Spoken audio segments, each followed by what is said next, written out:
So, look, you've all done this, I'm just going to explain this so it makes sense. I've been teaching for years, if his hands were here and he was trouble, you should always put your hands if you're talking to someone if they're close. Yeah? So it's called a fence. So in the self-defense world, a fence is just creating something that makes it hard for the person to hit you. If they're super close, I'd cover their hands. And I've shown you all the videos of all the knockout guys, and a lot of them were covering the hand and then hitting on 2 hands. So it's the same thing. With this, if you're far away, then your hand should be up.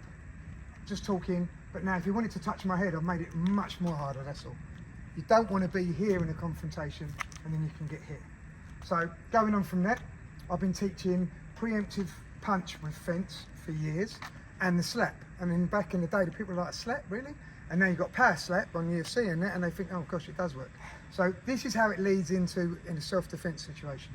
What you can do is put your hand out, if you can hold your, so what you do with your partner, make sure first of all you get centre line.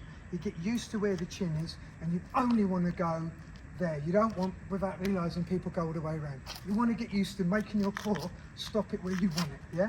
Then you ask him to keep it centre line of his chin, because that's where you're going to want to hit someone if you're ever in that situation. We always say get away. We've done that a million times. Do your best to get away. Do your best to bring it all down so there's no aggression if you can. But there may be a situation that you may have to use it, right? We're understanding. So if you think, how can I roll my shoulder back to load up without making it obvious? A handshake gesture or something like that. Lead with your left hand. Oh, come on, mate. Yeah. So I'm there and then I'm there. Now, when I bring it up, I want it to be like a lizard tail that the body brings it, and then I hit last second. So you build up like that. Make sure there's a little bend, but what you don't want to do is bring up the slap and come across. Gunslinger, right from there, just from there. And then what we want to do is have a little bend so we never hyperextend, and I have, and it really hurts. So you've got to make sure you're doing it on a soft pad. I wouldn't do this on a really strong boxing bag. Keep it a softish pad, boom, like this, so it can take a bit of impact. Your partner can hold the back of it if you want to make it a bit more real. So that will be, you just want to make sure you don't hit his arm.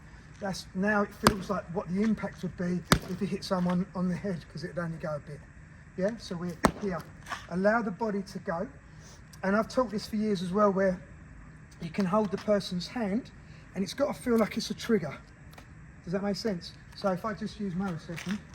Mo, you're going to do one in the air, okay? So you start to pull it really slow. And there's a keep pulling, that trigger. That's what you want. You want to get that in your head. So I'm not going hand first.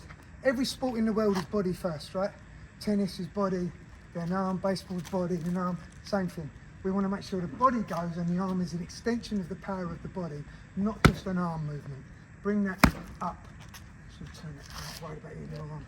Again, a little bend, and blow out every shot. And now I'm moving him a bit, right? Yeah. So you know you're going to hurt someone if you catch him on the jaw. That's where you want to try and hit him. If you watch any of the power slaps, sometimes when they hit him around the side of the head, there's all types of distortions going on and knocking their eye sockets out, the breaking fits. But if you hit him on the jaw, that's a lot of impact for someone to sustain. And they know the shot's coming. If me and him were standing here, if you put it up again, and then I put my hand out for him to do that, and then like that, he might not even want to shake your hand. You already know, I'm really in trouble here, I've got to do something. You might put your hand out. It's only a distraction for a second to give you a legitimate reason to load that shoulder up without making it obvious. Yeah? So I go, oh, I don't have trouble, and power it in. And start off gently. Get used to just getting that force up. There. Now you take that to your 2-shot. So you should be able to throw a left and a right. As Jeff Thompson used to say, these babies, you can put them in your pocket and take them anywhere in the world, so why aren't we using them? If I pulled 20 people on the street now and said, show me a punch, there might be one that knows how to use them, but everybody's got hands. Do you know what I mean? So we should all be practicing. If you fall in water, you learn how to swim, but no one knows how to deal with a self-defense situation. So I believe everyone should learn. The world's changing, man, you've got to be ready. So breathe and blow, boom, and then load it up. Now I'm very non-confrontational. I'm really easygoing, but I see myself as a proper man.